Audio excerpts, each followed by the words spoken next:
Listen, I called this in the preseason. At least I sounded the alarm. Let me correct that. I sounded the alarm.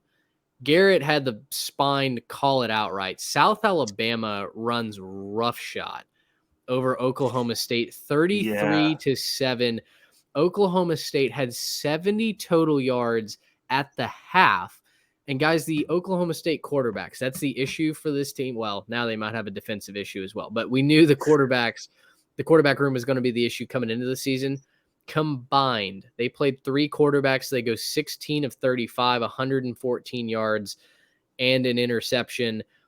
Garrett, I got to give you credit. I backed off this pick outright. I picked South Alabama to cover the spread, but I backed off the outright pick because they hadn't done anything to kind of goad me into that. But my goodness, that was a Sun Belt victory, a statement victory for the Sun Belt this year. Just a terrible showing for the Pokes.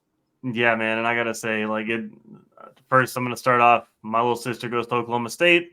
It is nothing personal on this one. It's just business. But Oklahoma State, y'all got yourselves spanked. I'm sorry. It's so piss poor what y'all ended up doing there. So my parents were at that game for Parents Weekend, and they were saying that people were booing the team off the field as they ran into the locker room at halftime. That's poor. Look, they just got outplayed flat out. That's it. LaDamian Webb, fantastic game, 18 carries, 151 yards, 2 touchdowns. Also worth noting, Colin Lacey, 5 catches for 104 yards, 2 touchdowns as well. They were effective in all facets of the game on offense. They put up 30 points on the road at a Power 5 team, a program that, they pride themselves on being a good environment to go play at. The vibes were at an all-time low in Stillwater this evening. And look, there wasn't anything going well. I mean, their leading rusher for Oklahoma State carried for 31 yards. Their leading receiver had 42 yards receiving. Nothing went well for Oklahoma State. They got outplayed start to finish by South Alabama. This wasn't a fluky win. I didn't expect it to be this out of whack. I thought USA might have won. South Alabama comes out there and they kind of jump out and they kind of go back and forth for a little bit, and it's 24-17. That's the final.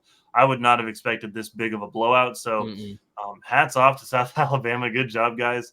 Has me, chanting USA at the end of the night, but, tough scene in Stillwater. And, I have to think this might be the beginning of the end for Gundy as well. He hasn't seemed to really adjust to the portal, hasn't seemed to really adjust to what NIL is. So if he's not going to catch up with the times, I think he's going to watch his roster walk out the door and, hit himself, maybe get handed his papers as well.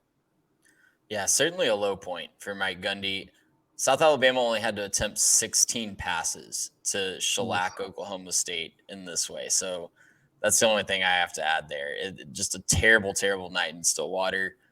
A lot of fan bases are down bad tonight. I think Oklahoma State is probably down the worst. I think they might be. Although, I tell you what, if Kansas finds a way to lose to 0-2 Nevada, which they're looking at that one. They're tied right now at the beginning of the third quarter. That would also be a Big 12 program down something let's bad. Let's not let Colorado off the hook. Well, that's very true. That's very true. When they jump on you and you lose to your in-state rival, maybe that would be pretty down bad. Do we need a new weekly segment or a weekly graphic of just down bad fan base rankings? Who's feeling 100%. Right we need to do a down bad segment. That's going to happen in the future. Tomorrow I'm on it. Book it. Yes. Gracious him.